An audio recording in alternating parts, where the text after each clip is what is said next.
welcome back to The Square. I am your host, Curtis the Fifth. And I'm Curtis the Fourth. Today is June 1st, 2021, midway through the year. Man, it's been a long one so far. We got a bunch of everything's happening in kind of sports right now in general. We got everything happening in the NFL world with Julio Jones, Aaron Rodgers, all of those trade talks and whatnot. NBA playoffs are going on right now. NHL playoffs are going on right now. And we see that we haven't talked about the NBA in quite some time. So let's talk about the NBA playoffs today. But before we get into any of that, just how are you doing? It's been a while since we sat down at this desk here.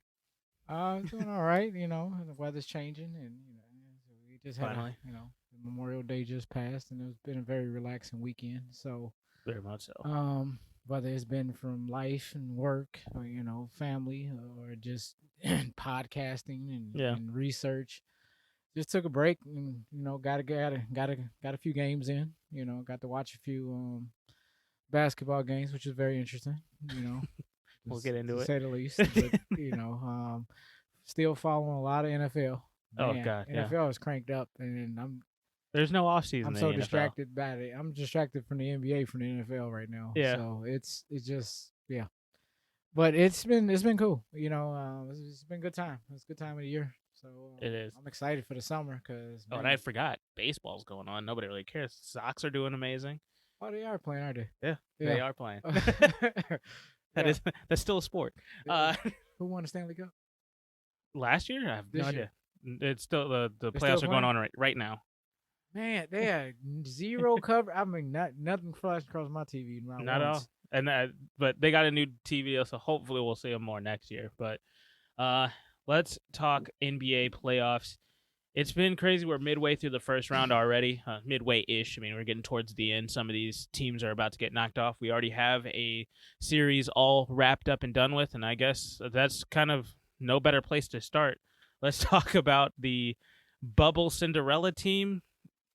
Kind of a dud, definitely a dud in these playoffs. What I mean, my thought on Miami is that, going into this playoffs, I thought they were going to go ahead, try to make another run here because they were finally healthy. They've been injured all season. You had high hopes for this team. Not high hopes. I didn't see them going far. I saw them getting out of the first round, but. He was really big on them. Now you doubling down. No, I'm not. I'm not. I don't think I was as high on Miami as I'm low on Milwaukee. Okay. And we'll get into why I feel that way. But neither here nor there. Let's talk about the Cinderellas that got ousted really quickly here. They just did not come to play in this series. Bam Adebayo came out sluggish. Jimmy Butler wasn't commanding the way that he did. It seemed like he was being really passive in this series. I don't know if you caught any of that series that went by very fast. Very little. Yeah. What I did pick up, Tyler Hero was a no-call, no-show. Yeah, Tyler Hero is definitely not the shooter that he was in the bubble. And I forget who it was, but somebody called him a bubble fraud. So I was heard the whole team was, but with that being said. Well, I don't think the whole team was, because Duncan Robinson still came up to play. He did the exact same thing that he did last year. He played his role to a T. I think it was really just a matter of Jimmy Butler was being very passive. He wasn't being as aggressive as he was last year. Mm-hmm. And Bam Adebayo just came out really, really sluggish. Yeah. And then, again, Tyler Hero can't hit shots, apparently. If he's not in the bubble, he can't shoot. I mean, and where did Goran Dragic go? He disappeared. I don't know. I from what I'm seeing, I mean, we can call it a chemistry thing. Yeah. I don't know if I don't think this just not working. But I almost got to call it what it is, man. Was this bubble, was the bubble a fluke? It very well could have been. The team is still also super young. I mean, it's Jimmy Butler and then a bunch of young kids. And it's Jimmy Butler, Goran Dragic, and then a bunch of young kids. What do you mean, man? You got your Iguodalas and your Donis Haslams. They don't and your play. Trevor Arizas. I'm talking about guys that get minutes. Well, yeah, okay. Guys that get minutes. You got Bam Adebayo, Tyler Hero, Duncan Robinson, just young guys. Nobody over 3 years. Yeah, 3 year guys that just have no experience besides bubble playoff. Now, Remind me, what was Victor Oladipo's contribution to this team this year? Injuries. Okay, because well, and let's go back. Let's talk about regular season for Miami because they got absolutely decimated by COVID at the beginning of the season. They got hit with every stipulation, every little restriction that came with COVID. They got hit with it, and they got guys out. They didn't play with their full roster until I think 3 months into the season. Can't feel bad for people who want to hang out on South Beach most of the day. So true. I mean, you're in Miami. You're gonna wounds. I mean, it is what they can't control where the team is. Oh, well, they can control where they go. It's true. But home into the stadium is not. Was not on the. We'll save that for Lemon Pepper Lou. No, they're in a situation where Miami needs a bubble. Yeah, they got hit with so many different COVID restrictions and guys having to sit out. So many guys did actually get COVID, and through contact tracing, a lot of guys had to sit out for a lot of part of the year. And then they really didn't get to catch their stride until towards the end of the season. Then you make the play to go get Victor Oladipo, expecting him to be huge on their team. If Victor Oladipo would have stayed healthy, and it's always the what if game.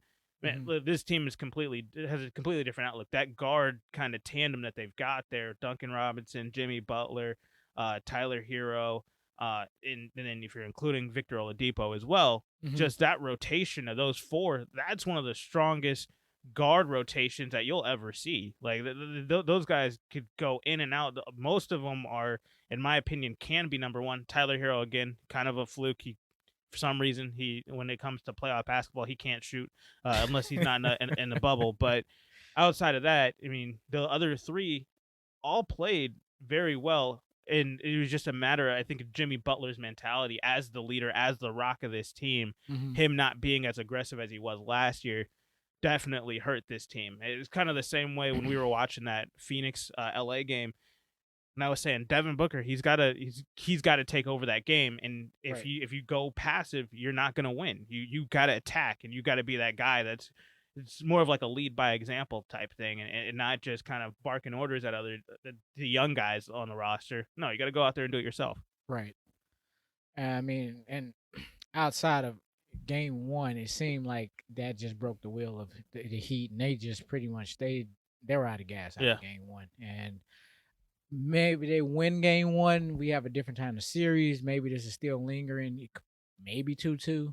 At least minimum 3-1. But I mean, you just got to get that first one. That's really what it is in the playoffs. You get that first one, and you can see how you win. I think that's kind of a huge thing in the NBA is getting one of those wins because you're going up against the same team night in, night out. So being able to get a good look and then getting a kind of a refresher or something that you can look back on to say, hey, this is how we won this game. Let's attack that way. Right. If you don't have that, if you have nothing to fall back on like that, then you get into a situation like the Heat did. Yeah. But I am a stickler. I'm a little old school where I look at seedings and the 7-seeded Miami Heat did exactly what a 7-seeded team would do. They came, they saw, and they went home with their heads, sunken. I think they were 6 seeds. What is the 6 seed? Yeah, they're the 6 seeds because Boston's the 7. Why do I keep thinking they're the 2-7? I don't know. I keep because Milwaukee should have been the 2 seed. Possibly.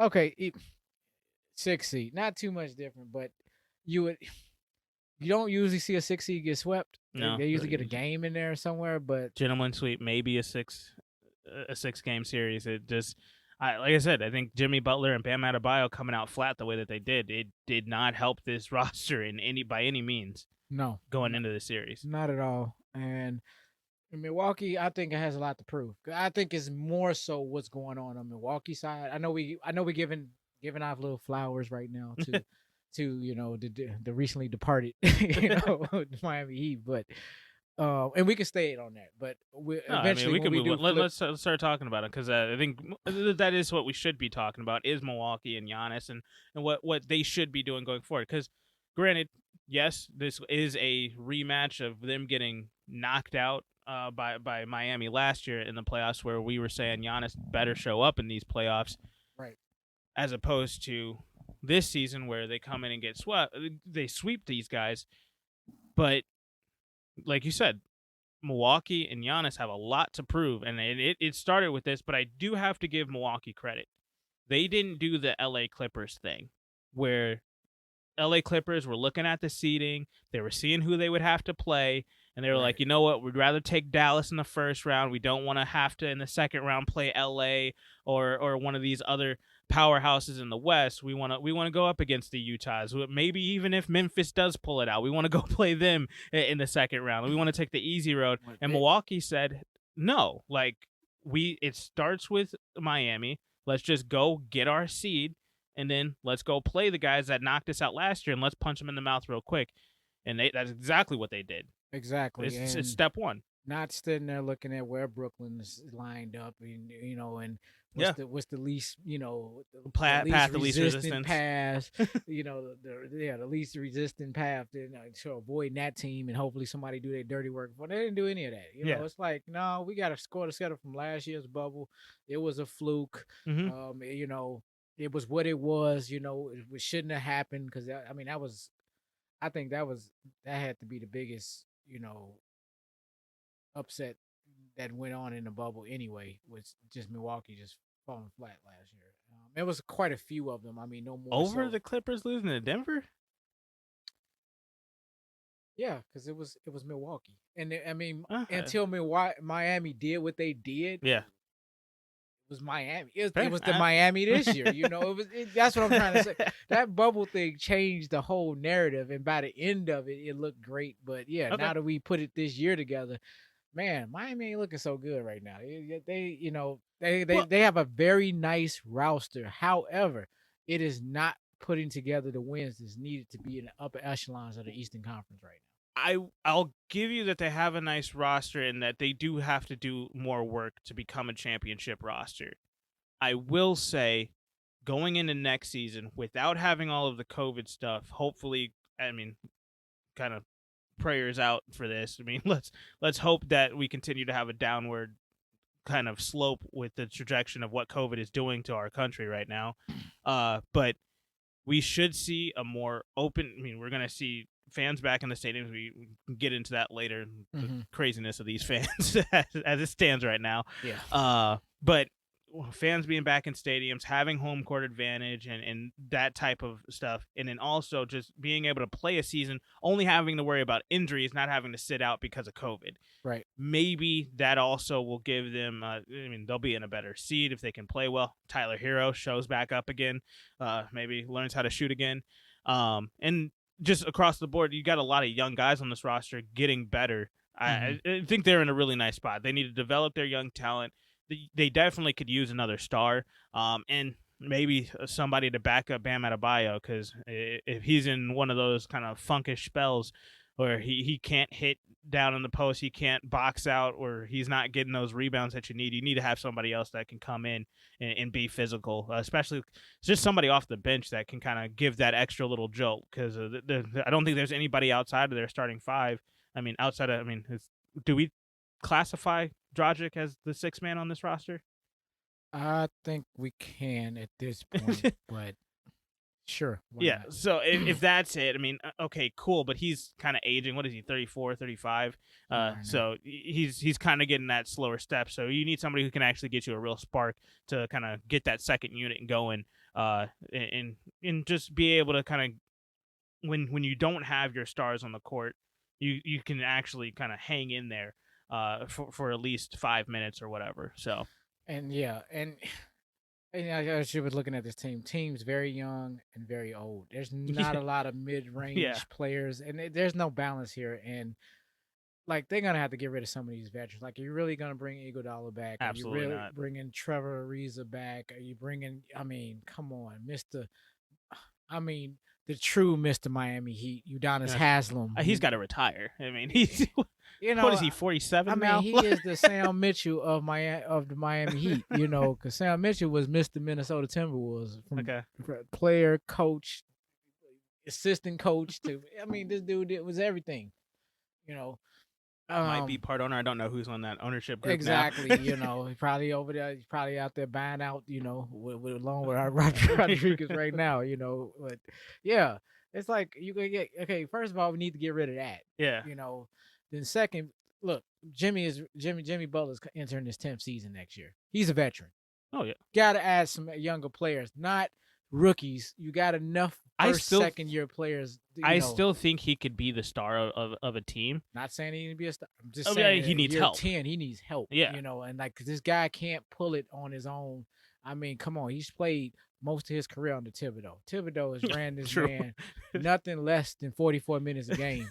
I mean, man, you talk about to the wheels fall off. You guys do have to keep in mind you're listening to two people that are from Chicago. We watched Thibodeau run Derrick Rose, Luol Deng, Joakim Noah, Kyle Korver. Who else was on that roster? Carlos Boozer, Paul Gasol, Tosh Gibson. Just run them all into the ground. And by the time we got to head up against LeBron James and whatever team he was running, we were out of gas. Like this team was so good for so long, and we just no. Jimmy Butler was out of gas because no one else got the privilege of sticking LeBron James 100% of the time, but Jimmy Butler. The first time Tosh Gibson, it used to be Tosh Gibson. It was kind of that duel between Carlos Boozer and Tosh Gibson. I always said they should play Tosh Gibson. They never did. Oh. What they kept doing is if they switched off, they either went with a smaller player, which was Heinrich or Rose. And every now and again, Dang got him on a switch, which he would just kill Dang. So too slow. So it was solely Jimmy Butler, which is interesting. You said you brought up Carlos Boozer. No, Taj Gibson. Oh yeah, because I thought he would have been the prototypical person that you could have ran them two guys at him at the time. I don't want to get too much. And the reason why, I want to. I mean, we're fans. We're gonna do this. Chicago, I think, should have put Tosh on him because we don't need Tosh Gibson to be good on the offensive end. Just strictly be out there to play defense. You can be a liability on offense if you want to be. Like, just give all of your effort on defense to slow him down as much as you can. No. Thibodeau thought it was more and more important. No, I know. That Chris Bosh was covered by this guy. At the top of the key somewhere. It just... Yeah, before Chris Bosh could shoot. Thibodeau was a great coach for the Chicago. Just when it came to them playing Miami, he just fell apart every single time. He outcoached himself each time. So anyway, with that being said, Jimmy may be going in his 10th year, but man, under Thibodeau, he might be entering his 15th year. I mean, fair. I'm just saying, there's a lot of tread on the tires. Yeah, and off the tires at this point, but he's gonna need some help next year. And I agree. And one of the biggest thing is that if Dallas can pull off this series, hey, Kawhi might be on the market, and maybe he's looking to go show up LeBron and see what he can do with Miami and that roster. And I mean, hey, cool, whatever. There's going to be a lot of options that they're going to be able to have this offseason. They've got time. They're thinking about it now as they got knocked out. So, we said we were going to move on to Milwaukee. The Bucks, though, so my thoughts on the Bucks are this is do or die, and I know this isn't kind of like I don't know, the organization doesn't feel like it's do or die this year, especially because they ended up signing Giannis to a long-term extension, but still, even with that. Yeah, you got Drew Holiday, you made the moves, but even this offseason, even after you got Drew Holiday, you still effed up and you announced that you got Bogdanovich before the deal actually got done, and now he's out in Atlanta just kind of showing up everybody in New York with Trae Young in them. So they still, as an organization, have been very inept, and I still don't believe that they could put together a championship roster. This roster looks better than it did last year. Again, the playoff bubble could have been flukish, wherever you kind of want to call it, on how they would have played. I still didn't have them winning the East in the first place, whether it was Miami or anybody else. Right. But also didn't have them winning against anybody in the West. So that roster still, even if they do it this year, I don't see them beating these Western Conference powerhouses. So. Well, that's a little bit putting the cart before the horse, but no, I agree. I don't think in the grand scheme of things, like if it really came down to it, who could they beat in the West? Maybe a couple of teams that more than likely won't even make it to the finals anyway, so it's null and void. But for those who we are possibly predicting top 3, top 4 teams. Milwaukee just they're still a player or two away. Yeah. Unfortunately. Now we get it roll it back to the East. I do believe they got a lot to prove this year. I think they are on a bit of a mission. I think this was a statement. One, it did speak to last year, if you want to call it a revenge match. They did, they did it, they did wreak their revenge. But here we are. Okay, you did what you were supposed to do. Now you're here. Now you're getting ready for you're getting ready for Brooklyn. I mean, Boston's not winning. At the time of recording, Brooklyn and Boston are about to play Game 5 right now, and I've already stated I think Brooklyn is about to close this out tonight. Okay, and that's fair. I mean, I didn't say that. I'm just saying I just know Boston is not going to win this in 7. Oh, absolutely not. So, and if they do, we'll talk about that later. I won't hold my breath. No. With that being said, okay, that's what it's really going to come down to. And what I'm saying, I got something to prove. Being is we seen me and you, we watched, Philadelphia last night. And oh God, what a joke! And I mean, we're gonna get to that game, but a joke. But what I took from that is, okay, there's only 2. Milwaukee is the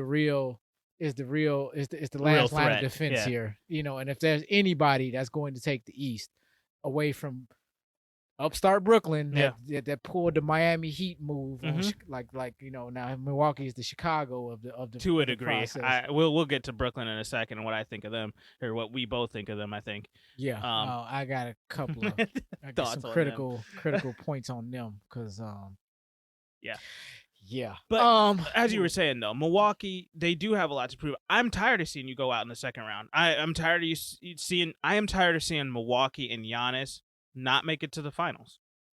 Yes. There's no ifs, ands, or buts about it. And this team has to win this year. And winning only means that you are in the finals at very least. Yeah, because what have we seen in the last several finals coming out of the East?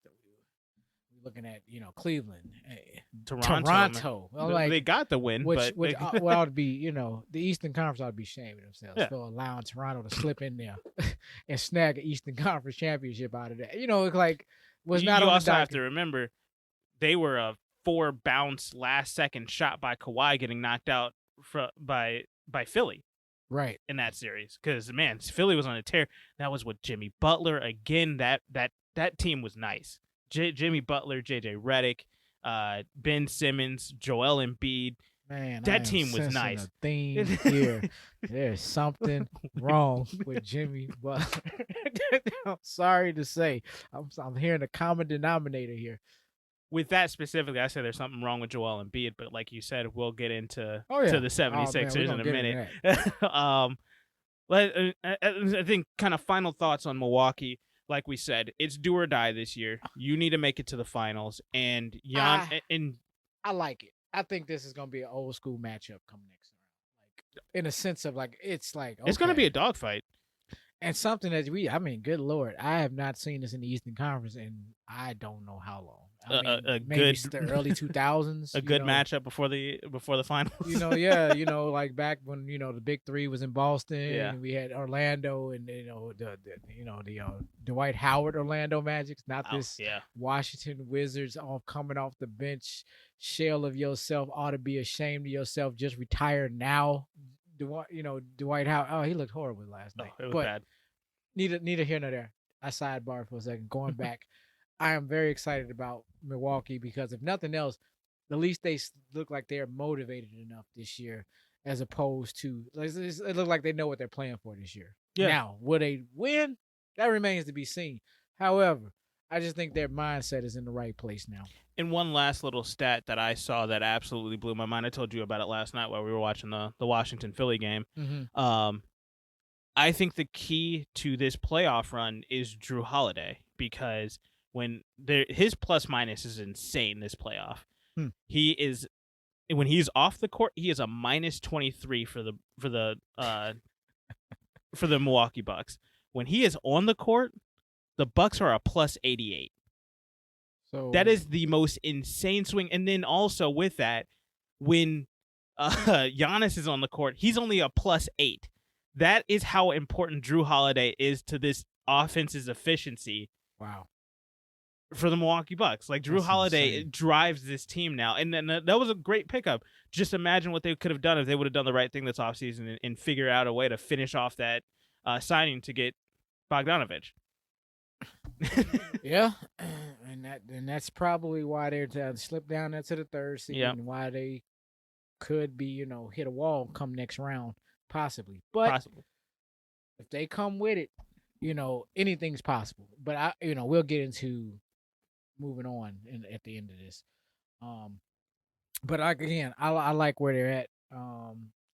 They've shown. I think if nothing else, they made a statement. Yeah. At least to not just to Miami, but to the Eastern Conference. Like, man, we're here. You know, and for sure.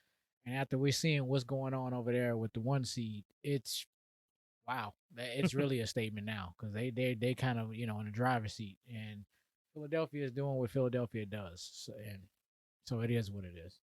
Well, let's talk about the game that's going on now. We got Brooklyn taking on Boston. This is Game 5 that's happening as we're recording right now. They're literally just about to tip off right now. But hey, Boston, is it time to bust this experiment up? I think, yeah. Well, I'll let you speak on what's the experiment exactly. It's this 4-star lineup that they have: Marcus Smart, Jason Tatum, Jaylen Brown, and who's the other guy? I guess it's Evan Fournier now. Just kind of busting up this kind of like. I think that they need to truly just tear it down and build around Jason Tatum and Jaylen Brown. There's a lot of talk of them trying to get rid of Jaylen Brown now. Like they're souring on I don't get that. That makes no sense to me. Jaylen Brown is one of my favorite 2 guards in the league right now.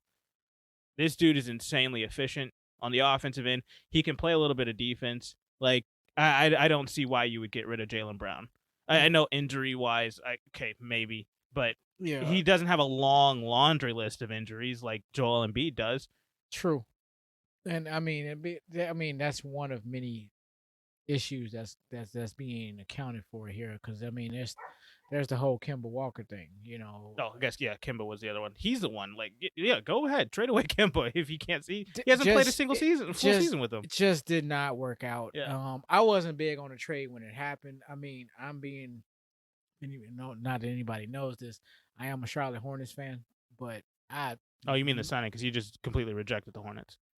No, I mean, that's where he came from. Yeah, well, you said the trade, though. There's no trade that happened. Oh, he just rejected there because they were going to give him I thought they traded him. Yeah, they were going to give him a Supermax contract, and he rejected it because he didn't want to stay in Charlotte. And, and rightfully so. And that's fine because that's the point. It was like when he left, I did not feel any loss. Yeah. I was just like, I was never excited about it. And to me, I think I kind of applauded both sides. Like, yes, Charlotte, you have to extend the offer because what else are you going to do? Nobody else is coming out in free agency. Right.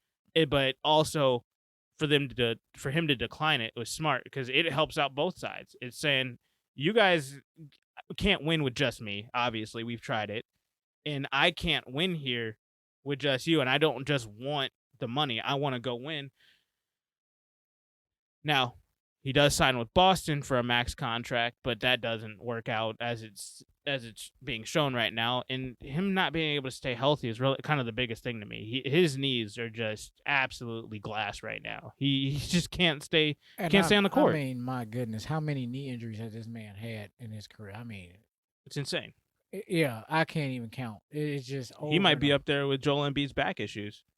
Yeah, I mean, only thing I'll give him is he did crank out more games some kind of way. But I mean, with that being said, not saying a whole lot. No.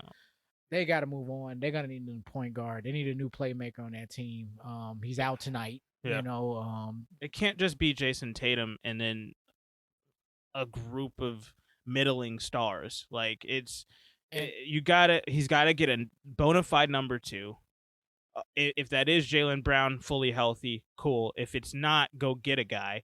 And Jaylen Brown would be one of the best number 3s in the league if that's the case. And that's great if they need a 2 or a 3. Yeah. But what they also need, whether it's 2, 3, the 4, or the 5 guy, they need a playmaker because Tatum is not that point forward type that can come down and create for him, you know what I'm saying, and facilitate. No, he needs someone to help and assist and set this guy up and set his game up for him and open, which will open the court up for him, and then where he can create on his own and ISOs. But yeah, when you don't have the playmaker that they have, you can see. Look at these games, man. My God, it's like it's sloppy.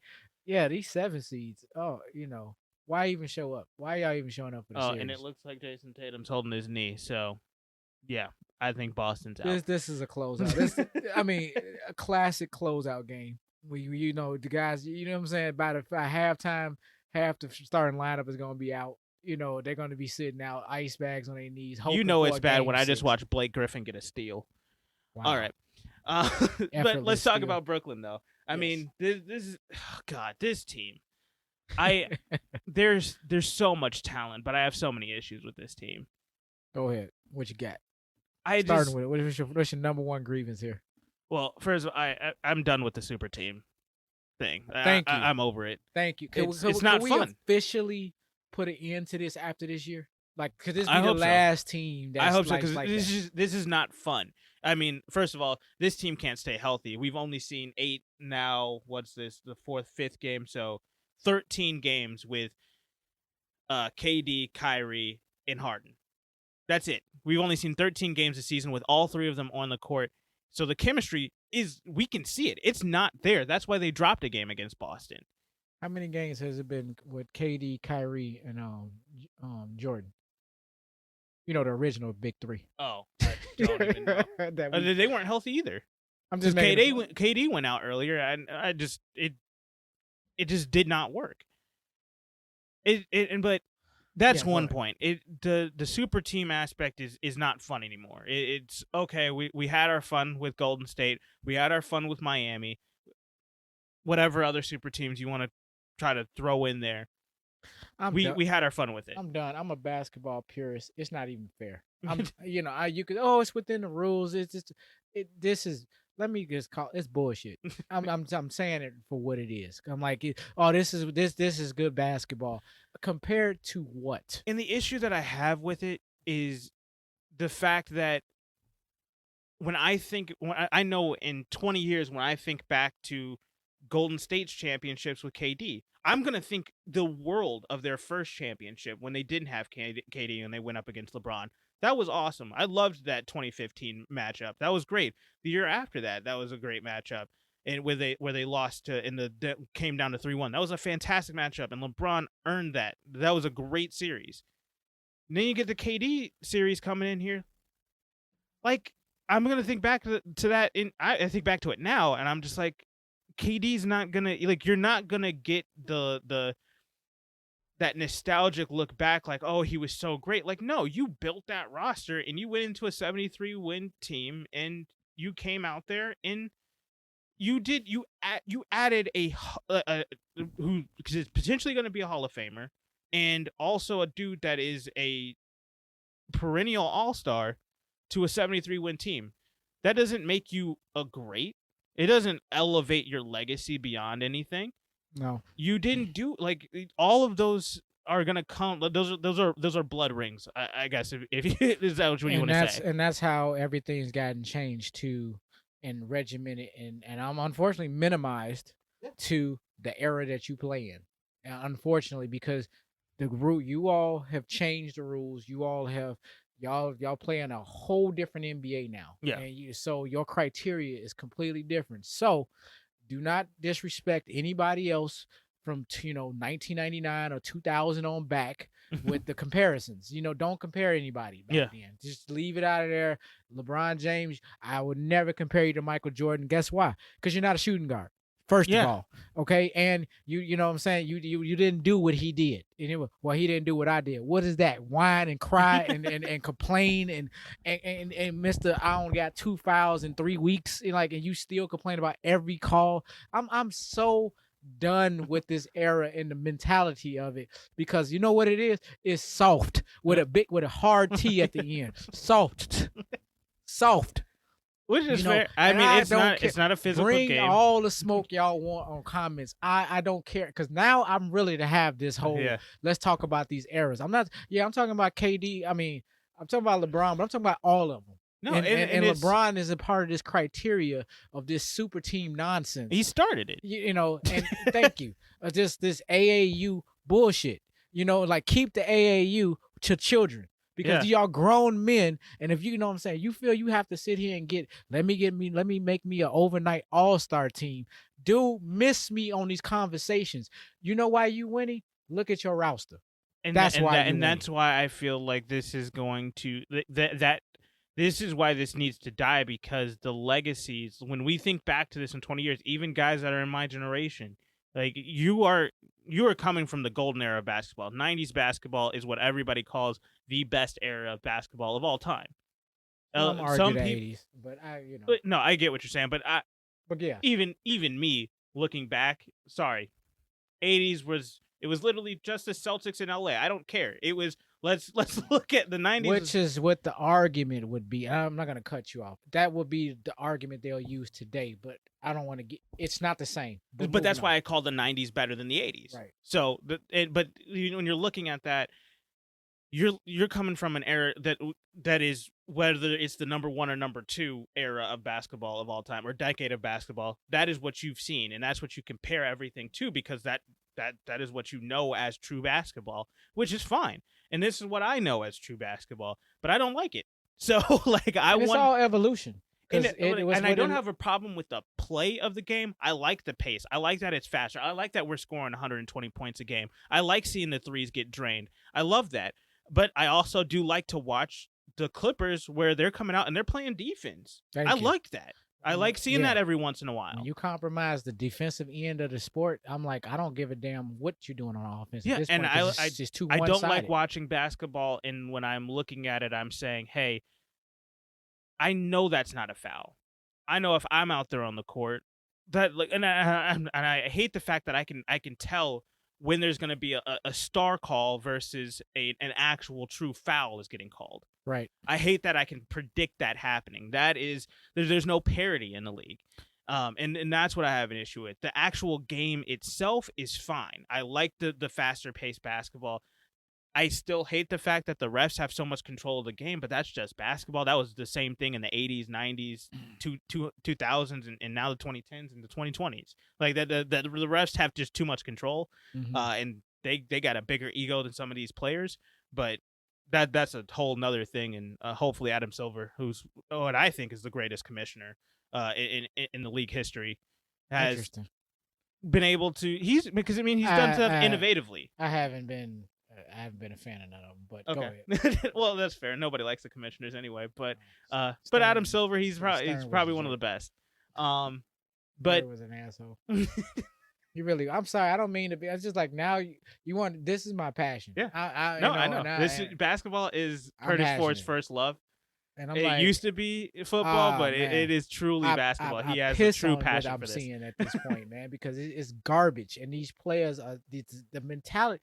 I mean, my God, if you need two dudes would put their damn phones down and just go in the damn gym and practice. And that is what we were talking about. We were talking about Brooklyn. We're still talking about Brooklyn. But that is the one of the other issues that I have outside of the super team. My next issue with this team is the fact that they don't focus on basketball. And that is also a proponent to the media, but it starts with them and the way that they go about what they do. And I have no problem with Kyrie standing up for social injustice, for animal rights, for human rights, whatever other activism he wants to stand up for. I have no problem with that. You are a human being first. Yeah. You can say what you want to say. You have a platform to say it now because of what you do on the court. But keep that in mind. It's what you do on the court that's giving you this platform. So go play freaking basketball. Thank you. I mean, for 2 damn hours. I'm not, and please do not come at me and say that I'm just this asshole who's coming out and saying shut up and play. That is not what I am saying. I am saying I enjoy you talking about what you talk about, but please, I want to see you on the court first. Thank you. You are an athlete first. And You are human, but you are you are here to play basketball, and that's the reason why you have your platform. So you need to play the games in that way first. And how many millions are they paying them per year to dribble this ball up and down the court? Because I'm sure they didn't pay you the supermax deal for you to tell me about all the social injustices that go on in the world, dude. I have all the news apps I can watch. I can follow all that on my own. Yeah. I'm not trying to silence the guy, but it's like, God damn it, would you just leave it in the proper perspective? Because everything word come out of your mouth does not have to be that. And that's true. While you're at your job. And that's also a reason why I have an issue with the media, because you're gonna try to kill this man for talking about social injustice issues, and you want to talk to, and what I want him to do is to talk about basketball and play basketball, and that's what I want to see on ESPN or Fox or wherever else I'm watching sports coverage.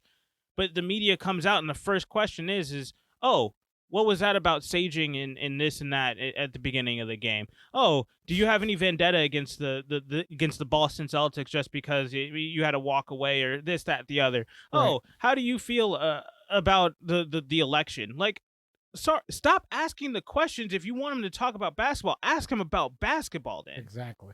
And it's just, and that's again a proponent of this new era of basketball where we have an issue with it. It's not about the game first anymore. Another question, based on what you just said, I'm just piggybacking off of you. So with the new era and with the evolution of the NBA and just the professional athlete, whether it's financially or physically or mentally or whatever being said, so the term comes up: bigger, faster, stronger, right? Do we agree to that?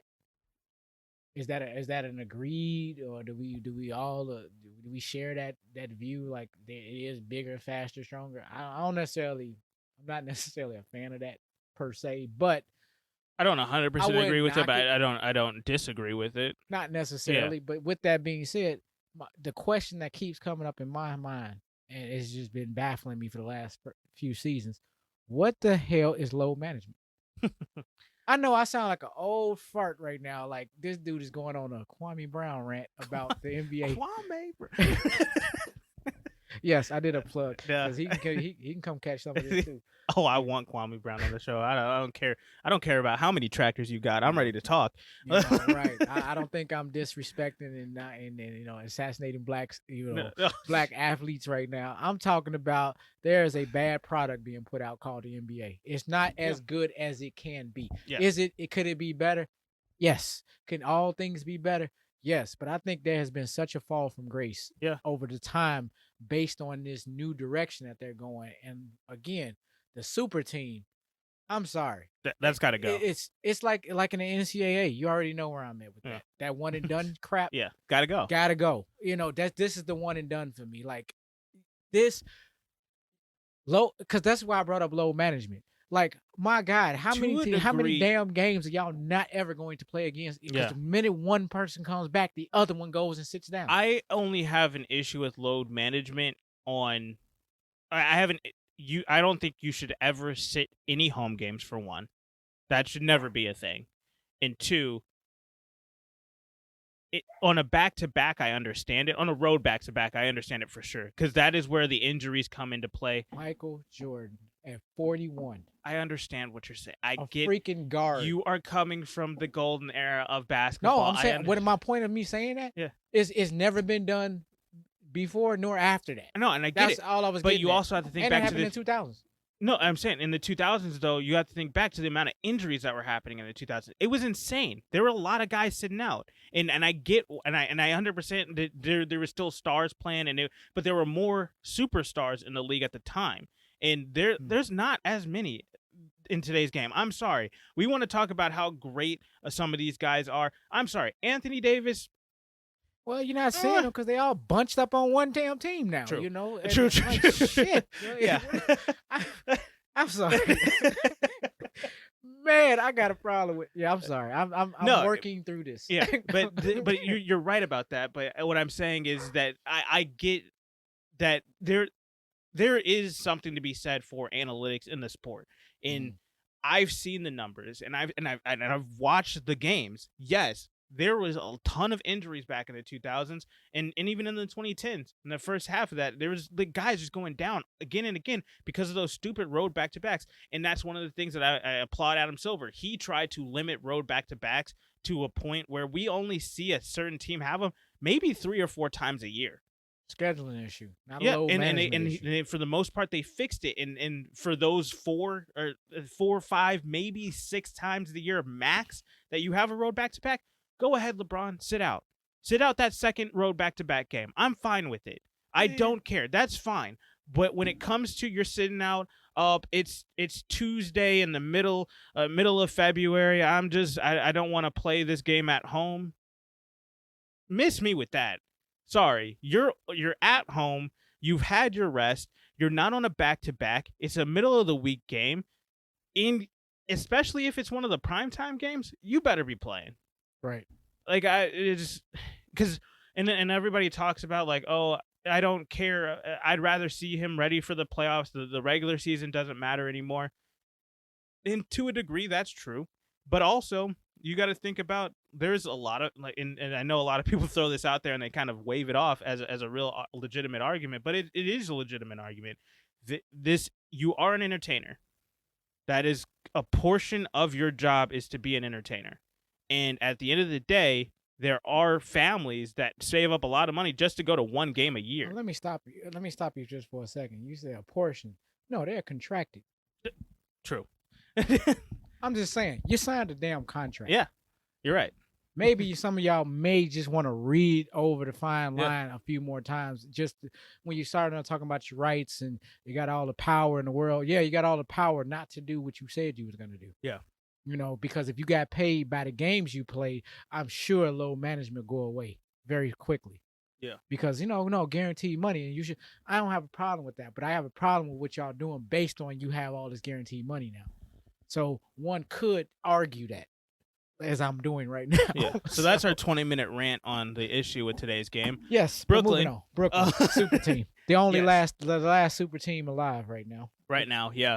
So I think that Brooklyn, they first of all, you can't lose this game. You're actually down right now, wrapping up the first quarter here, 21-19. But Brooklyn's got they first off, they got to close out this series, and it's really like you said, this next round matchup versus Milwaukee.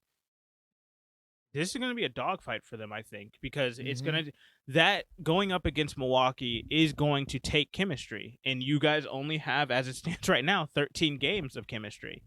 Right. So, yeah, you got a ton of talent, but you actually have to go out and play basketball, and that's what I'm waiting to see is can you guys actually flow together as a team? Right.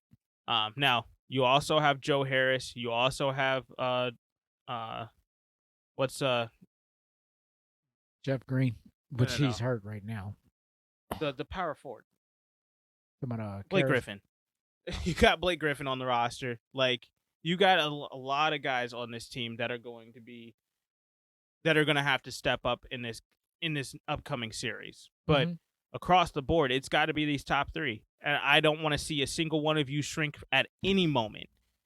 I don't care how big the stage gets. None of you can go away. Because if you do, you're going to get absolutely vilified and criticized, and rightfully so. And I don't want to hear, the Paul George excuse that happened last year where, we don't judge our success off of if we get a finals appearance or a finals victory or not. No. Yes, you do. That's what we all are here for. If you're not here for a championship, why are you here in the first place? Well, different game, different era. Because I mean, hell, I'm sorry. I don't really believe all players at this stage play for championships. I think they can say they play for the love of the game. I call bullshit on that because I think you can see it. Because when I see somebody like a Jordan or a Kobe Bryant, I'm going to leave Jordan out of this because people think I'll be biased. When you see somebody like a Kobe Bryant, use the word that they love. Look how these people play. True. It ain't just the game. Like when they're off, it's basketball. He's Yeah. going to look somewhere to go practice outside of mandatory practice. Like he always wants to step up. Now I ain't saying that's what you have to do, but I mean, but if you could just, cut this thing off after 2 hours after you walk away, and hell, I'm not playing tomorrow anyway because it's a back to back, and I got the next couple nights off, and and we all right, we staying afloat, and man, this is complete trash, and I'm saying just the competitive nature of what we're seeing, it almost gives you that all-star feel, all-star game thing, like, we don't really take the first 3 quarters seriously, but in the fourth quarter, if it's close, let's play really hard for like 8 minutes. Yeah. Okay, that's new. I mean, all right. I mean, damn, even in an exhibition game in years past, the game was at least somewhat entertaining slash quasi competitive throughout. And then if the game just happens to be close at the very end, they got serious. But the game was entertaining the whole time. The first 3 quarters, you just sleep. Yeah, you don't care. You waiting for the fourth quarter. You're like, when are they gonna get serious? It's just the whole mentality of just how anyone as a fan, coaches and players are approaching the game has been so different that it's just like, look what we got now. We just a bunch of people running out. Everybody shoot threes these days. Everybody, I've never seen in my life a 7-footer just giving. Well, but this is also the series because you had position full basketball. This is nobody has a true position I was in the going to NBA. give some context. Like, we don't even have positions anymore. Yeah. It's positionless. Oh well, I'm Luka's a point guard. Miss me, man. Are you serious? What define point guard now? I mean, I don't even know what the definition is. I think point guard is just whoever brings up the ball. Is the guy who has the ball in his hand the most? I mean, what the hell is that? It's different. It's different. That's what it is. It's different. Yeah, LeBron James plays the point guard. Man, no, LeBron James truly does play point forward, and I think that is one. No, Grant Hill played point forward. Scottie Pippen played point forward. Damn near, we really wanted to say Magic did, but actually Magic revolutionized his own self and said, I'm a point guard. And he played the point guard as a 6'9" forward. I get you. But I'm sorry. If that's what he did, it's such a poor man's version. I'm not saying it's as good, but he actually does play that role. He's not as good as it because he's not a playmaker that way. That's my point. I don't see him play make. I don't see him run plays. I see him bring the ball up and pass it. That is not running the damn offense. I don't give it. I don't hear him running calls. I don't see him running, backdoor screens, get the ball back. He reset the lineup. I don't see. And granted, I don't see that because I know the game has changed. Therefore, again, that's I don't think anybody does that. That's what I was going to say. That's why I asked the question: what the hell is a point guard today? Like what? And when you say that, what do you mean when you say it? Because what you're telling me is you're something that doesn't exist, that has never existed. And with that being said, I can't compare that to anything in the past because is why, and this is what I told you before, and this is what I tell everybody when it comes to talking about basketball in a historical sense: is stop trying to compare it to different eras. It's its own game. It's different.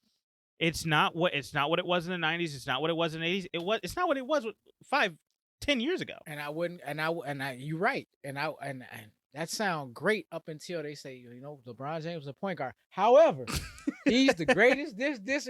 Now I have to compare. Where you get all that from? And here's what I'm gonna say for the purposes of this podcast. When it comes to basketball talk, I am not going to. We are not gonna have this greatest of all time talk. I'm done with it. No, this is not what we're here to do. No. If you want to talk about it in the comments, go ahead and talk about it in the comments, but you're not roping me into the conversation. It's not. I mean, you might be down in the comments over there talking about it and backing up Mike as much as you want. Y'all want to have this conversation about greatest, and you want to throw all this analytic bullshit numbers at me? Go right ahead, man. Because at the end of the day, your era sucks. Okay, and that's where I'm coming in, is that I am talking about guys in the context of what they did during their time as that game. because LeBron is playing basketball in a time that is different than when Michael was playing, is different than when Kobe was playing. Thank you. I was about to go there. It was different from Kobe. Yeah. So this is different basketball. It is not the same. And again, like I said, it is nothing wrong with the game itself. It is a faster paced game. It's a faster paced mentality. Quicker, more points are being scored. Yes, there's less focus on defense, which is it's happening in football right now. There's less focus on defense, and it's about drawing in eyes, having a more exciting game. Let's see the threes. Let's see the flashy stuff. Cool, I get it. It's cool. It's fun. It's just different than what it was. True. Over time. True. So LeBron did not play Kobe's game. He is not a guard in the first place. So let's stop trying to compare the two. Yeah, if you want to talk about LeBron against somebody historically, we should be matching him up with Magic, because that is his prototypical today. That's who he is. But no, it's really about he's playing a different game than what Magic is playing. So it doesn't matter because he's doing things differently. Sean Kemp. Doing differently from me too. It's a different game. I'm just saying, Grant Hill. Like, how about you compare yourself to a forward, man? Yeah. So what you are. That is what I am going to preface everybody with, is you're not going to rope me into a greatest of all time talk, because that doesn't exist. There's too many different types of basketball that have been played, and the statistics don't match up with anything, because it doesn't make any sense, because that's not what LeBron was trying to do during that time, comparing him to what Michael was doing back in the 90s. It's not what Michael was doing back in the 90s versus what LeBron is doing now. Stop it. Exactly. Those guys are playing different basketball in different positions. Exactly. They used to phrase it was a man's game. I'm not saying that these are not men. I'm not saying that they not men out here playing. All I'm saying is, and everyone knows it, NBA included, it was a much more physical style type of game. Yeah, I'm sorry. Yes, Michael had to deal with hand checking. That was outlawed even when Kobe was playing. Exactly. So we didn't have zones back then. No, it is a different thing. It's a different game. It doesn't matter, because yes, the physicality is different now, but that's the same thing with the NFL. There's physicality in NFL that's different. You can't touch a quarterback without getting what's it called, roughing the passer call. Right. I mean, you remember just 2 years ago, Clay Matthews almost got ousted from the league because he got like 6 in the very first 4 weeks. And he was ready to retire. He was ready to quit. Yeah. It's a different game, and they have to adjust, and they have to play the game differently. It causes a much faster paced game now. Yep. And more points. We're in the second quarter. There's already 33 points on the board by Brooklyn. It used to be maybe you got 20 in the first quarter. Yeah. You want to know what the most significant stat of that score is? That Boston has 26. Yes. Where is the damn defense? And this is a 2-7 matchup on elimination game. On the road, the road team is the lower seed team is on the road, which is Boston. I mean, it's just one of these things where, come on, man. Like I ain't trying to let's be predictable, but goddamn, let's at least be recognizable. Because this just no lead is safe. Come on, really. Y'all bust y'all asses to get a 20-point lead, and then in a blink of an eye, you give it right back. It's gone. Like, when did you decided mentally and physically to stop playing for 2 minutes? Like, and then in the 2 minutes, you telling me that team is that good all of a sudden that you had on the ropes that couldn't do anything? Come on, people. Could we get a little bit more balance here? They only play in the extremes. Yeah. And I'm like, okay, what the hell? Where does all of this finally subside? And we see good basketball. I guess if these players would stop jumping around so damn much and stay somewhere for a second, I don't know, develop a little chemistry maybe. Just throwing it out there. Just maybe. But I will say that's a proponent to the media, because if you don't get it done in year one, hey, the clock's ticking on you. You don't have that much time to get it figured out. Where did that narrative started? When? Why don't you have enough time to figure it out? Why does it have to be done in year one? It's talked about as, hey, these GMs have to team build. It's about creating a culture. What Miami did last year was really a proponent of a couple of years of Eric Spoelstra creating a new culture in Miami. And when Jimmy Butler came over, it was the final piece to be added that put them over the top. So stop talking about it as a thing where like, hey, the clock is ticking. No, and like I said, this is the ESPN national media kind of conversation that keeps happening that causes the need for these guys to, hey, I gotta go because, hey, if I don't, my legacy is going to be completely trash if we don't figure it out by the end of next year. Come on. Exactly. Well said. I said it now. Let's keep it in the East since we've already gotten 2 of them down. Let's knock off the other 2. Let's finish out this series game. But I mean, what is it going to take now? I mean, for what? Based on where we're at, I mean, for the Celtics to even make this a series. I mean, does Tatum literally have to score 50 points a game now in order for them to even have a That's what got him even winning? one. Yeah, he's gonna have. I mean, but he's gonna do that by himself, literally now. Like he has no help. No, not with Jaylen Brown and Kemba Walker sitting on the bench. I'm like, who's that leave? It's him and Marcus Smart, and I'm sorry, I've been out on Marcus Smart for 2 years. Marcus Smart is not that guy. No, I mean, he's not. I mean, he can play. He's not that guy. No, unfortunately, not. Especially not going up against the Brooklyn Nets. That's not happening. This is crazy. So I think that they're a lame duck team right now. There's nothing that they can do to come back in this series. Yeah, and and it's just what I'm seeing from I'm using Brooklyn as the prototype, being the super team here. Yeah. What is up with the and one nonsense? Like, I mean, good Lord, you got 39. It's 39-36. Mm-hmm. What are we just gonna outscore you? I mean, damn. Well, that is Brooklyn's game, and I think that's because I know you haven't watched too much of the regular season. I've been getting that from their final scores. Yeah, but that's what Brooklyn. They don't play defense. It doesn't matter.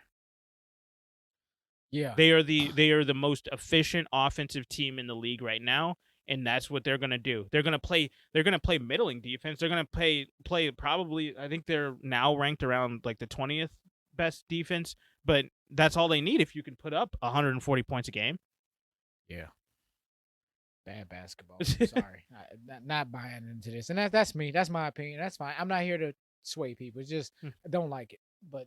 Moving on. Well, it's just a difference of opinion. I mean, I do enjoy seeing points be put up on the board, but I also do like seeing LA with the Clippers coming out there and holding teams to under 100. So both sides are fun. I like basketball in general, so that's what it is for me. Gotcha. So let's keep it in the East. Let's talk Philadelphia, Washington, the 1-8 matchup. To me, this is the sloppiest basketball I've seen. And I compare it to like middle school basketball because it's just nobody's able to corral rebound. Like there was a sequence last night when we were watching this game where Ben Simmons is probably the tallest dude on the court at the time, outside of Daniel Gafford maybe. But Daniel Gafford is still he's a young kid who he's getting bodied by these smaller guys as it is right now. Right. And at least 4 different dudes touched the ball before there was any possession gained. And I'm just like, come on. And it ended up being a sloppy turnover. And I'm just like, dude, I don't watch professional NBA basketball to watch how sloppy this game is. I want to see you set up plays. I want to see the best of all dimes happen. Dude open up in the corner because it was a play that you ran and somebody hit a 3. I want to see 2015 Golden State Warriors basketball. Like I don't want to see the sloppy we got our 2 points because man, this dude just forgot that I was even a part of the play, right. and I got an open 2 look. Like it's this is the part of the new era of basketball that I don't like, how sloppy it can be. Yeah. Yeah, and let's just start out. Embiid is out again. I just want to start there. I'm not trying to change the subject, but I just got to go there. I mean, I can't go anywhere further until we address what the hell, dude, Embiid. This is. Philadelphia. So let's go. We have had, and please go back and listen to our other NBA podcasts that we've done this year. I said it. I freaking said this, that Philadelphia cannot go anywhere with this team if Embiid is on the roster. They need to trade this dude. And his trade value is only going down. I said it then, and I'm going to say it again now. His trade value is only going down because he continuously, and I don't understand, and this might be it might not be that Embiid is always hurt. It might just be how inept this this kind of their team doctors are, because it was clearly he injured his tailbone last night. Clear as day. But then they come out that he's got right knee soreness. What is that? I'm sorry. I feel like that's the misdiagnosis of all misdiagnoses. Like, that's worse than what was happening with Kawhi in San Antonio. What? You know what I find most baffling about Embiid in general? What's just up? this fascination with, oh, he's the Embiid, he's the best center that you got out here right now. This, and that. I don't even agree with that. I like Jokic better. Hold on, let me stop before you even go there. Before you bring up any other player, just hear me out, and then you take this conversation wherever you like. Yo, we just went in last 20 minutes. I'm talking about the NBA, about how it's changed and how all these, it changed away from, you don't have centers in the league anymore. Yeah. What the hell are we trying to make our team around this guy where he don't do any of the things that they supposed to, that today's players do outside of, oh, guess what now? We're going to have him shoot threes now. Yeah. What the hell is his size good for then, if that's all he's going to do? And that's why I don't think that he fits, because, yes, Ben Simmons, he can't shoot. And he's supposed to be this 6'10" point guard. But no, that doesn't freaking exist. I don't like it. I don't think that he can. He is because Ben Simmons is a playmaker. He can create. Yes. He can run an offense, truly, and that is what a prototypical point guard would be doing. Right. But you're also absolutely zero threat outside of 3 feet. Right. Like, this dude, they literally did a hack a bin last night. I've never seen that on a guard before. I haven't either. Like, what are we talking about here? Come on. I haven't seen it in years, actually, let alone a guard. But yes, it made, last night was interesting. That's why I say it was just an interesting game last night, because it was technically a closeout elimination game that it didn't look like an elimination game from either side of the ball. Like, Washington act like they were up 3-1. Russell Westbrook was 3 for 19. How do you? And this is what I have an issue. And this is why and this is why we both said last night, Philly is not a threat to win the East, because Russell Westbrook is 3 for 19, still ends up with 19 points because somehow I don't know how many free throws he shot, but he shot enough to get 19 points. And we're sitting here still talking about them alive. They're playing again on Wednesday. Yeah. What is this? How did you guys not close that game out? I have no idea. Well, Embiid, it was a hack-a-bin. Well, Embiid he's hurt his knee mysteriously. After, he hurt his knee by hurting his tailbone. Yeah. Anybody, go back to YouTube. You can even hear the impact when he hit the ground. It on his ass. His knee never buckled. It didn't do anything. The dude he did. Correct me if I'm wrong. Did he limp off the court? He was wobbling, but he was holding his I understand. hip. Was he limping though? No. That's what I'm getting at. Limping means something's going on with your leg. Yeah. Nothing happened to his damn leg. All I'm saying is very suspect. Philadelphia, you need to seriously consider your future. And I'm sorry, this is not going to stop. As much as Doc Rivers wants to say that he thinks that it can work between the two of them, I've got to think Doc Rivers is smart enough to know, hey, like, this is what I keep saying about NFL players. Your best ability is availability, and he is never on the freaking court. No. I don't know how many times in the last 4 years I've watched Philadelphia basketball and have actually seen Ben Simmons and Joel Embiid play together in a meaningful game. And you know what's going to get pulled out of this? Man, before he got injured, 11 and a half minutes, 8.6 rebounds. He was on pace to didn't hurt. That's what he was on pace to doing, because that's what he does consistently. And this is what I've been saying for the last 3 seasons. He can't stay healthy. It doesn't matter how much he can do in those 11 and a half minutes. It doesn't. Because at the end of the day, he's not going to be there when it matters at the end of the game, where you have to stop Bradley Beal and Russell Westbrook from shooting down in the paint. That's where you need him. And the other issue is that when he is in, he's sitting out there on the 3-point line. He's not in the paint in the first place. I need your size to get those rebounds, and I need you to stop guys like Rudy Gobert, Daniel Gafford last night, who had an insane game. In any other big man, you're supposed to be the most dominant guy down there in the paint, the strongest, best center in the league right now. No, you're not, because you can't play ever. Right. And by the way, Westbrook was 13 for 16 from the strike. Oh, sorry, 13 for 16. Sorry, he didn't not. Oh, from the free throw line. Oh, 13 for 16 from the free throw line. Gotcha. That's what he saw. 13 of his 19. Yeah. And that's the other thing. He can't hit threes to save his life. No. 0 for 4. He was 3 for 19 from the field. This team should not be in this. That should have been a sweep. I don't know how they did not close out that game. I don't know how he did it, but the man pulled out 21 rebounds and 14 assists. And I'm like, it has been the most. I seen players do that in the past. I seen Sean Kemp do it. I seen Charles Barkley do it. Hell, I seen to a degree, especially on the rebounding aspect. Of course, I seen Dennis Rodman do it. Yeah. But good Lord, I mean, every now and again, the only person that got close to what Russell Westbrook at his size was like Jason Kidd. That was your triple-double guy.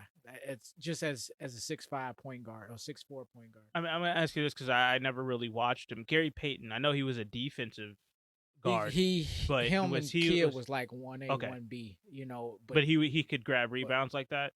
To a degree, but his specialty was more so he had that defense. He could get you on the perimeter where you're not going anywhere. Right, but he didn't necessarily light up the rebounds, not like that. Not necessarily double digits. But he could if he wanted to. He really tried. Yeah, he didn't have to, and he wasn't that type of team. Was he on the team with Sean Kemp?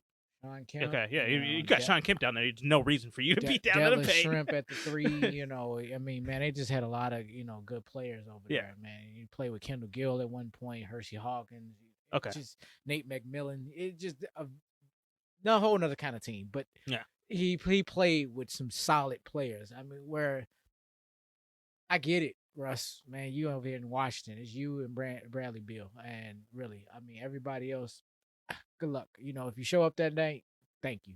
I just thank you for your services. But it's a 2-man team, and I'll give it. I will say to a degree, Davis Bertans is that number 3 guy. Yeah, who's out now? Yeah, now he's out for the season. Yeah. I mean, it looked great last night. I mean, man, I was getting you excited. liked him. You saw. Yeah. I saw you getting excited about him. I got excited about him on Washington, and of course, right before the half, you were ready for you were about to go insane if he would have hit that 3. Man, I was waiting because it just that's the only thing that's making it interesting. Like, I don't know these players anyway, and the superstars ain't doing any damn thing anyway. I'm like, man, I'm over here watching George Hill still playing. Man, dude, what year are you in? Oh, like, God, 27th year? What the hell?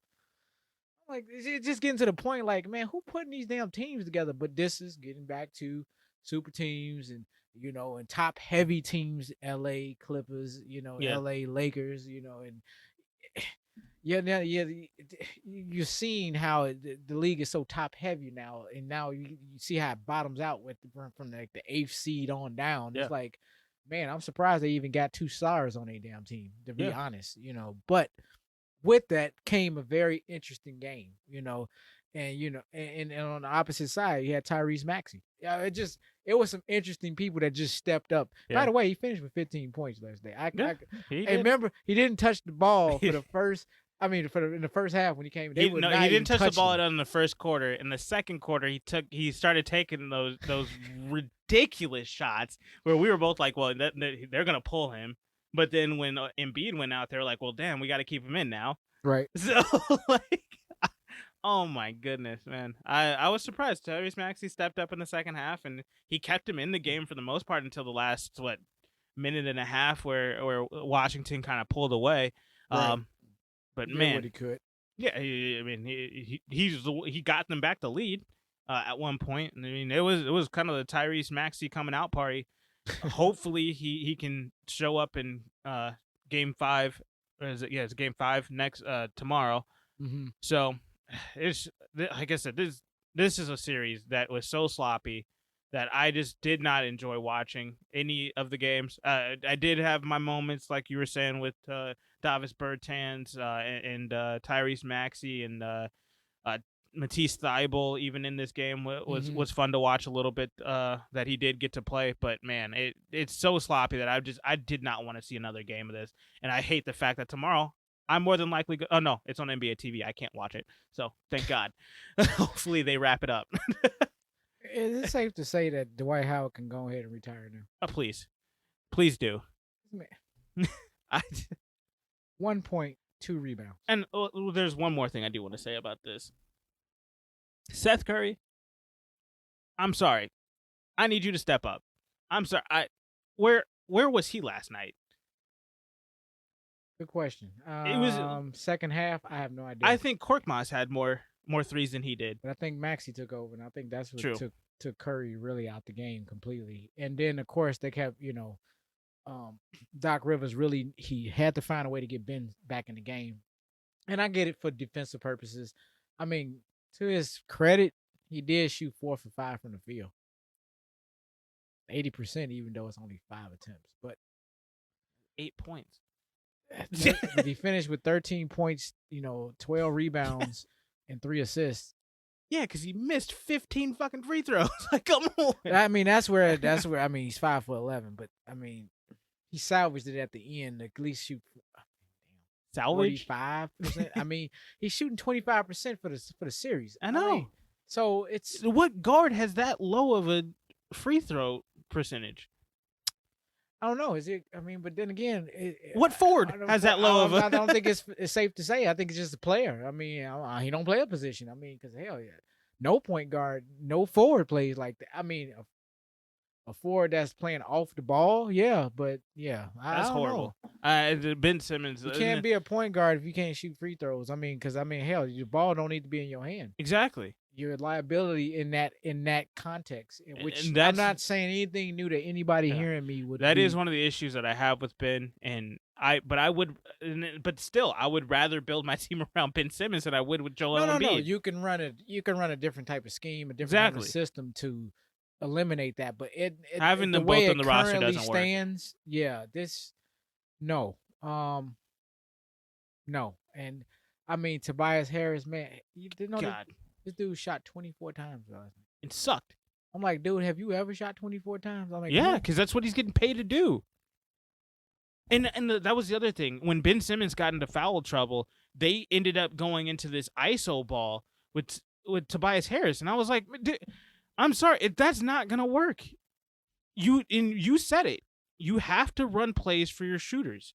Yeah. It's got to be Danny Green and it's got to be Seth Curry. Like, there's no other. Like, he needs to be the third option. Tobias Harris outshot both of them combined. I know, and that's why they lost that game last night. You can't run ISO ball with the power forward. That can't shoot anymore. Like, he's not. He has to be wide open to make those shots. It's not gonna work. You can't run ISO ball like that. Yeah, played a good game, but if that's leading the way. No, that's not a good game. Not for your team. I'm like, he can't be your guy. I mean, like, you sit here talking all about Embiid and Simmons. He's making more money than both of them, and neither one of them showed up. But you still saying this is where our future is. Yeah. And I'm like, I'm sorry, man. I'm with you. I'm going on the train right now. Embiid needs to be traded. Put a package together. Embiid I'm and not Harris. Saying because I'm down on Embiid. That's not a good fit with this guy. Yeah. And if you have to choose one, I'm choosing Simmons. Simmons is the future, not Embiid. This offseason, what I would be doing is I'm trading Tobias Harris and I'm trading Joel Embiid. I'm getting the money off the books for one. You think he can move now? I think you could. You can 100% move Joel Embiid easy. Not him. I'm talking about Tobias Harris. Tobias Harris is going to be harder, but you can potentially eat some of his contract going into next season and maybe get picks back. Like, I don't know. But at the end of the day, somebody's going to take Tobias Harris. Hell, send them to Chicago. We'll take something like that. They'll do something stupid that way. Well, what I want to see in this next game, I want to see a 3-guard alignment. I'd rather see them play a little bit more small ball. Move Simmons to the center. Play him at the 5. I'll leave it at that. And then or if you want to put Tobias Harris at the 5 and put Simmons at the 4, that leaves Danny Green, Curry, and Maxey is your guards. And I mean, and run that. That should be your starting 5, and run the hell out of Washington. Yeah. That's what I'm thinking. I know there's a George Hill sitting there, and I get that. No, George Hill needs to come off the bench. Korkmaz coming off the bench will be nice. Who's the other? Thibault as well. So right, that would be an 8-man lineup that you can run up and down the court that will not tire. I think that they'd be able to run Bradley Beal and Russell Westbrook into the ground, and they won't be able to keep pace. Right, and you plug and play a Dwight Howard in spot moments, especially because if Bertans is out all day, that'll work perfectly to put them away. Exactly, and I think that's what's going to end up happening, even with an Embiid being out, because I don't think that you don't necessarily need them to be successful, and that's you have to really start looking at that, because I think that's a case in point. They're the 1 seed, and Embiid was hurt for a whole month. I'm getting that, and I'm saying if they potentially are going to face an Atlanta Hawks next series, there's no guarantee Philadelphia's getting out of that series. Absolutely not the way Trae Young's playing. All I'm saying is Atlanta could be this year's Toronto. Atlanta could be this year's Miami. Exactly. That's all I was getting at, and that's my point. It just be that's that Cinderella team now, since the East is starting this apparently Cinderella narrative now that some team just comes out of nowhere. That would be the team that's caught the candidate now, so. Well, I mean, that's a perfect transition. Talking about this one, oh my god, I got so much out of that game last night. I'm like, so much trash that came out of it. It was bad. I mean, it was so bad that when the Memphis-Utah game came on, we were like, are we going to watch this, or we're turning this up? And we just backed it up for the night. We got to halftime. We're like, probably should have watched that one instead, maybe, and then we probably would have got more of a game. Yeah. It's, because I did end up finishing because I walked away after halftime, and I let the third quarter go by. I came back in with like 5 minutes left. It was a nice finish. They got, I think it was a 9-point win. But they pulled away in the last couple of minutes, and I was like, oh, okay. It was a game for a little bit, but man, that was fun. Let's wrap it up. You did talk about them briefly here, Atlanta. They're taking on New York, Game 5, and Atlanta's got the 3-1 lead. Yeah, I'm a little disappointed. I thought New York was going to, have a little more fight in them. They I told you this. I think they're a year too early. And I agree. Yeah. I was shocked they was even in the playoffs. Like, they're in the playoffs? Well, I'm not really shocked. It's the East. Nothing really shocks me in the East anymore. Maybe not.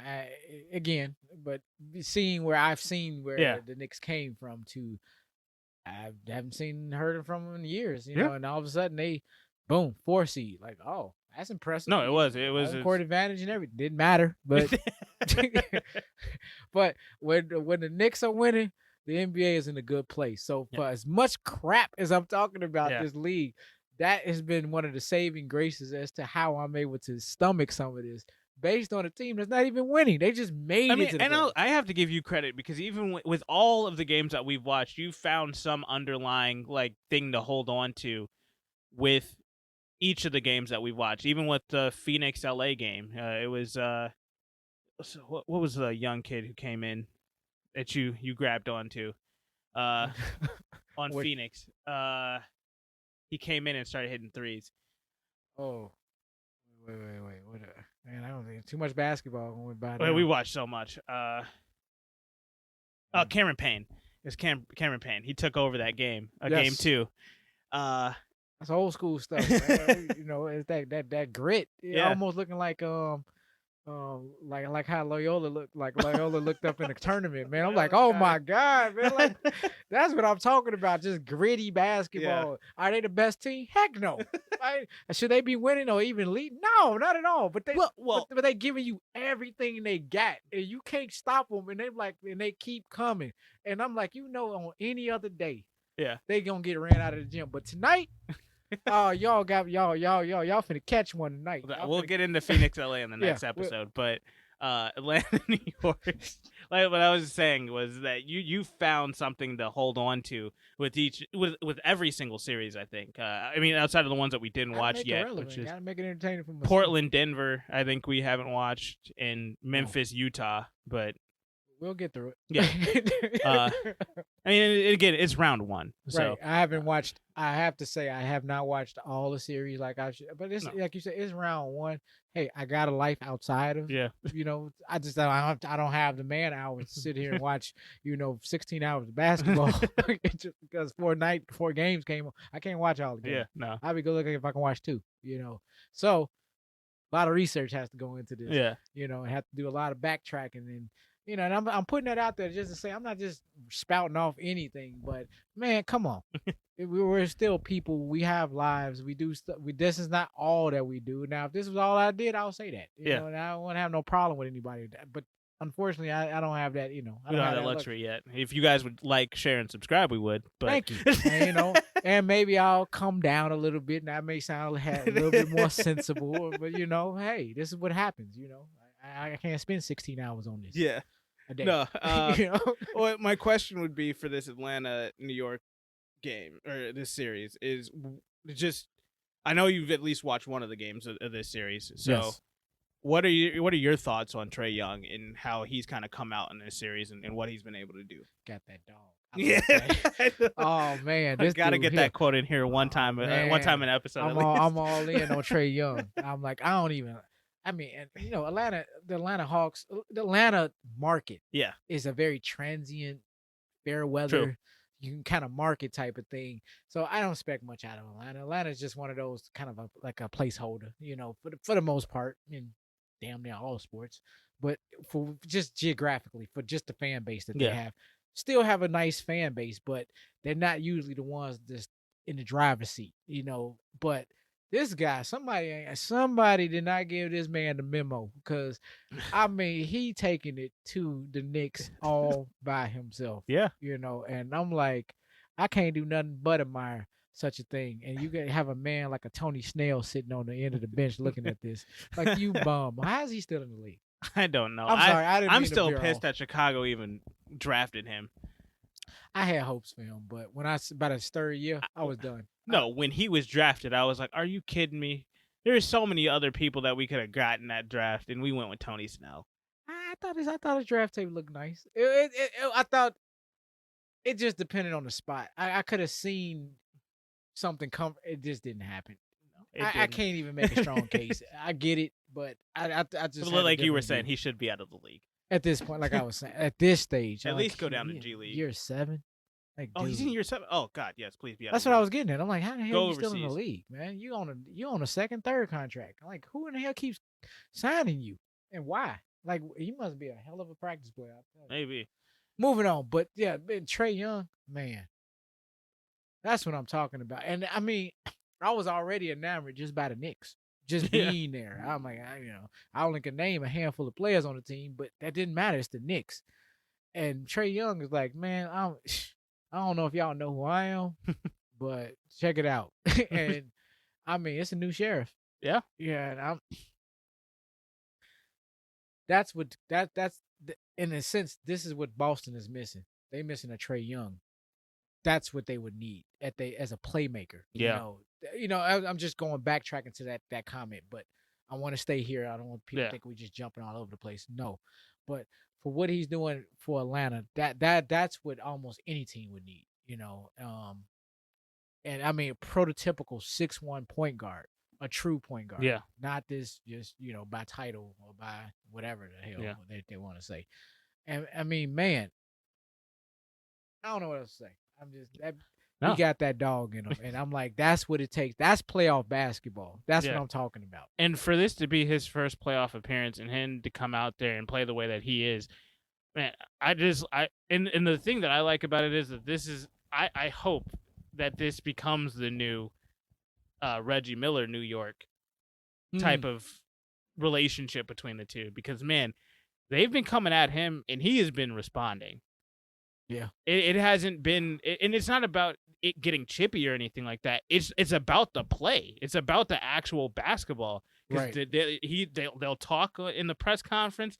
They'll talk on the court, but it's not getting like dirty or anything like that. There's no punches being thrown. It's not getting nasty that way. There's no malice at the palace type basketball or anything like that. Right. No, but they're coming out and he's coming right at you, and he's gonna hit those shots and he's gonna talk afterwards too. Right. And he's going to look right at Spike Lee sitting there on court side and just continue to absolutely work on this team. Didn't Spike go on record to say he didn't say nothing to Trae Young? I think so. I don't know. It was just, I thought I came across that somewhere. I don't think Spike is trying to have another Reggie Miller. Nah, he said he don't need I don't need that smoke. Don't need none of them problems. So but it's just it's fun to watch that type of kind of interaction go down. That's fun. You want to know what's making this real fun for me? Because now I do need to see Washington out now, because I need to see Tyrese Maxey and this dude go head to head. Oh my God, young guns! I'm like, God, now you got me back roped in, because these dudes playing basketball. They ain't even doing all this low management. Pretty, I'm going to walk 7 steps with the ball, Euro step my way all the way down the court without the ball never touching the ground. Especially if Philly, without Joel Embiid, turns into a small ball lineup, that's going to be a fast-paced game. That's what I was getting at. And that's what I'm getting, that's why, you're like, oh, I wish they would just close this out. I'm like, oh, I think that this game sets up for an interesting game 5, which... Just say all of a sudden, like, Embiid is out. I'm not saying that Philadelphia is going to win Game 6 necessarily. Game 5. Game 5, I'm sorry. Game 5. However, the fact that they don't win, it just pushes it to a Game 6, which makes Game 6 like, oh my God. That's the reason why I need this to end, because the games are so sloppy. I can't continue to watch sloppy, because I feel like, honestly, Philadelphia is also playing down to their competition to a degree. Possibly, but when Embiid going down is a game changer. We get to see it opens up the roster so other people can play now. I get it. But it gives Doc an opportunity to see what he actually has, because they are so caught up on this whole ticket sales. But also, if this gets prolonged, they're going to be like, oh, we really needed Joel Embiid, and we won't see him traded this offseason. I don't need that. I need him out. Possibly. But they have to go back to his medical. And they so you can keep ignoring it. That's why I told you. I'm not ignoring it. They are. That's what I'm telling you. That's why I'm like, they're giving them one more shot anyway. So you just go back to that. No, go back to that, because last night when you said that was before Joel Embiid got injured, and he got injured right then, and like literally 2 minutes after. I just shrugged my shoulder. I'm like, I'm just like, I don't think they're gonna do it. That was this one more time. No, it needs to be. I mean. One more time was it had nothing to do with his injury. It just had to do with time. Like, this whole year, you're safe. Come next year, you fall out, we're done. But it's gonna happen. But I don't mean like a nick or like some little small thing. I'm talking about he gets one of these, he goes down, he walks out of there, and then we don't see him for another 40-something game. Dude, you're done. I'm like, or 30-something games. Ain't nobody trying to hear you. They're talking about, oh, he could have been an MVP candidate and this and that, but he just don't have the games. Listen what you just said. He ain't playing. So that was the thing. He was an MVP candidate, and then he got injured, and I immediately took him out because I knew he wasn't going to be back in time to do anything.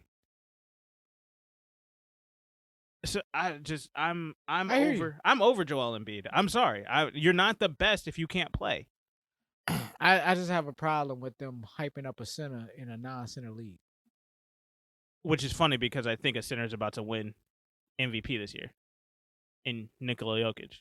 For what a center is. But you don't get what I'm saying. That's what I'm saying. It's also like Jalen and Jacoby have this trademark, but it's a great term. Jokic is a stretch mark 5. Wow. Because he's not a true center, as you were saying. That's what I was getting at. Right. He's not a. But for what a center is today, I think he's the best center in the league. Yeah, and for what it is today, and for what a center is today, Embiid is not a center. I don't know. You're just a big man that can't move very well, and I'm sorry, you're not a center if you're not in the paint. I'm sorry, and that's the issue with the freaking lineup. You're gonna be a 7-foot guard. Good luck. I don't know how we turned New York and Atlanta back into Philadelphia, but I don't know either. But I mean Oh no, I do know. But I am looking forward to that Philadelphia versus Atlanta. Yes, that coming up. Oh, I was talking about the key match, the point guard matchup. Yeah. No. Well, let's wrap up on this. We will get into the West in the next episode here. Before we close out, is New York done?